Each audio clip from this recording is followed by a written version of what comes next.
Hello, Fabulous Cancer. Welcome to your horoscope for the month of September 2016, Love Focus. I am your astrologer, Nadiya Shah. Thank you for being here. What an active month it is. There's a whole lot going on this month. And what I'm particularly excited about this month for you in the context of love is two things.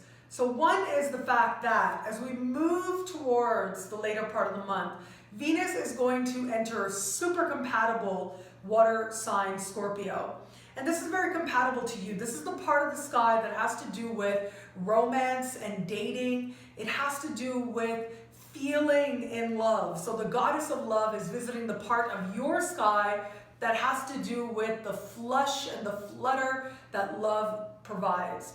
And having Venus in this part of the sky makes it that much easier to meet people, that much easier to get your flirt on, and that much easier to make a heartfelt connection.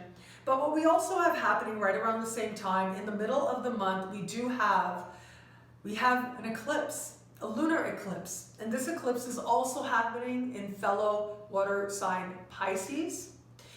And this particular eclipse is very interesting because it is speaking very passionately with Mars. So we have ultimately these parts of the sky that are very much of your element. You are a water element. In your element being activated, which means you can use this energy to your advantage that much more.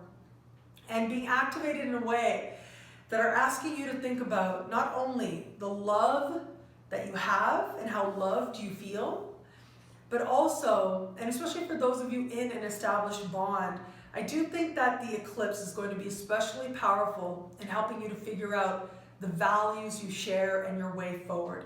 So let's take it one at a time. Let's start with those of you who are in an established bond.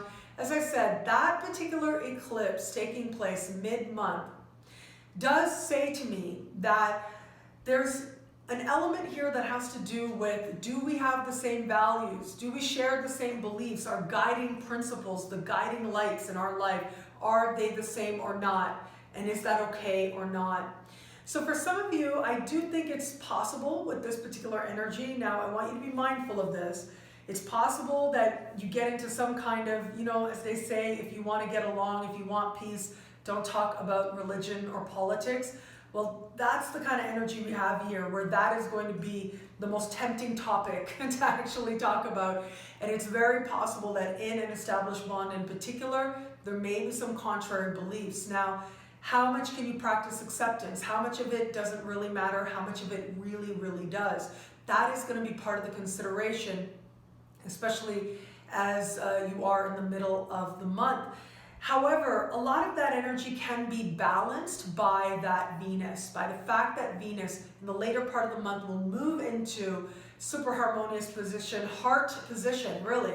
It has to do with your heart and what your heart wants, feeling the love. And if you allow yourself to enjoy this person that you are with, really just to enjoy them, that is going to go a really long way in solidifying the bond and easing any kind of tension, but also in helping you to understand if, and again, this is only really a small percentage of you, but if there are any kind of disagreements and they feel really important or they feel really major, it is that Venus that's really going to help balance things out, to remember the love that is there.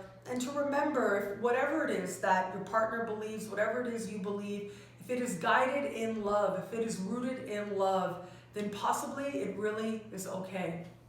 Even with the disagreements, it still could be okay.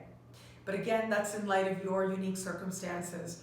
But I really like that Venus for you. I just think that if you focus on the fun, if you focus on the lightness, if you allow yourself to enjoy your partner, the joy will just magnify it that much more thanks to Venus in this super harmonious placement.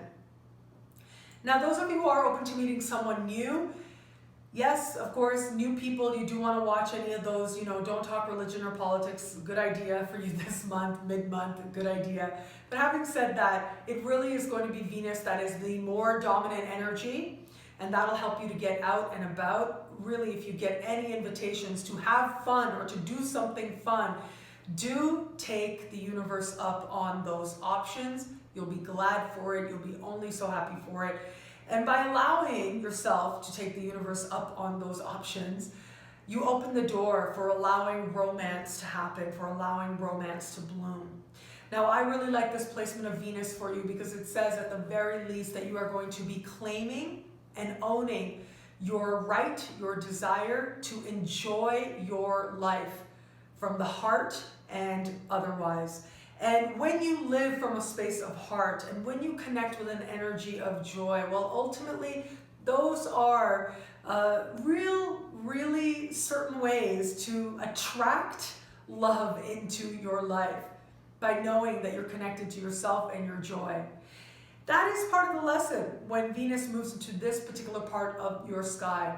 To trust yourself and enjoy yourself and to know that that alone is more than enough to bless your life with plenty of options and plenty of awareness of all the love that is available to you.